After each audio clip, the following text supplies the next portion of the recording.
In this photo, the tail fins of a fighter jet poke out from the sand in the desert. Men stand by it, or even on the heap. Some might be fooled into thinking this is the site of a crash, but it isn't. This Cold War period MiG-25 was buried in the sand on purpose. In July of 2003, following the Iraq War, the US military went searching for weapons of mass destruction in Iraq. Their search bore unexpected results when they located this MiG in western Baghdad. Similarly, when Australian troops captured an Iraqi airfield outside Baghdad in April, they uncovered several of the same aircraft, and even 3 MiG-25 Foxbats, which were the fastest and one of the most prized combat airplanes at the time. The American theory. During the US invasion of Iraq, not a single plane or helicopter was put to use by Iraq's government, despite having nearly 300 at their disposal. After the fall of Baghdad in April, the US was left to wonder why, and it wasn't long before military members of the coalition, made up of Australia, the UK, the US, and Poland, began finding them buried in the sand, hidden under shrubbery, under camouflage sheets, and stationed out of sight. Some of these hidden planes were even placed next to littered aircraft scraps, which was meant to make them seem like unworthy targets for coalition bombers.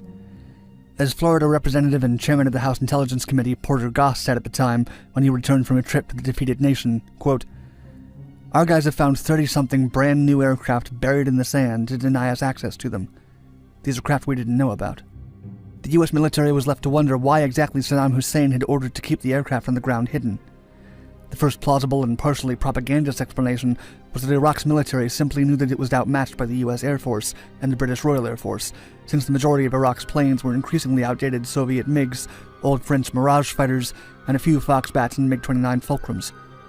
Most of these aircraft had been purchased for the Gulf War in the 90s. As for whether this aircraft could be flown again after being buried in sand with minimal protection, the matter was much debated internally. The reason why. Because Saddam Hussein had yet to be apprehended, and the order to hide the aircraft had come directly from him, it was challenging for the coalition to uncover the real rationale behind burying the planes.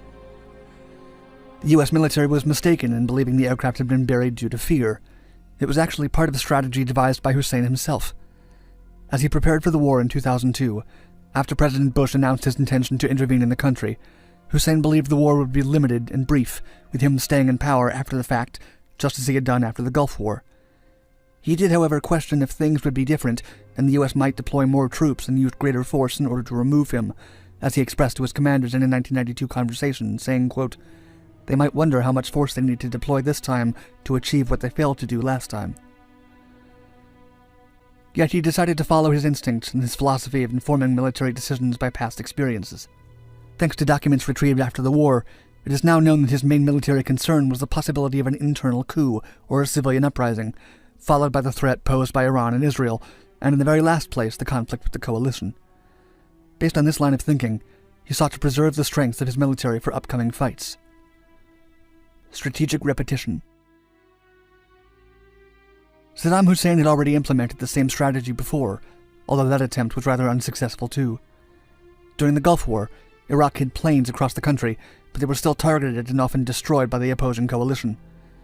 Hussein then sent aircraft to the bordering nation of Iran so they could hold them until the end of the conflict, as he knew that the coalition would not attack Iran.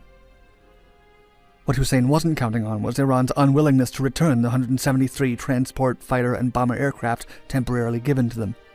Despite that setback, Hussein still believed that the coalition would not lay a finger on Baghdad during the invasion, since the other coalition had not touched Iran during the Gulf War. Hussein's misjudgment. Once Hussein decided to keep all aircraft grounded as his country was invaded, some of his lower-level commanders realized how much of a military misstep this move would be. Their attempts to share their personal concerns and change his mind were quickly brushed off. A significant portion of Hussein's informal power that helped him remain in control of Iraq lay in the cult of personality he had carefully crafted for the population and the military. His views and perception were often enforced onto others by those close to him. Senior ministers of Iraq mandated orthodoxy and obedience, and all officers fell in line. Added to this self-perpetuated myth of grandeur, he believed that Iraq's exceptionalism would lead them to withstand bombardment. The origin of this line of thinking can be traced back to 1991, when he expressed to his military commanders what he thought of the coalition airstrikes on Iraq after he withdrew his forces from Kuwait. Quote, Where is it written in the books to have a preparatory bombardment for 1 month and a half? Which book is it? Was it ever recorded in a war? I mean, this attack could not be measured. We should say in a decisive manner that Iraq is the master of the world when it comes to faith, mental and nervous capabilities, and human tenacity, because there has never been anything else in history. Adding to this belief was the consideration of public perception, and the fact that the U.S. gave it importance when dealing with international matters. During the Gulf War, they bombed an air raid shelter thinking it was a command post, and the public response made them keep downtown Baghdad free of airstrikes. In Hussein's mind, 2003 would play no differently.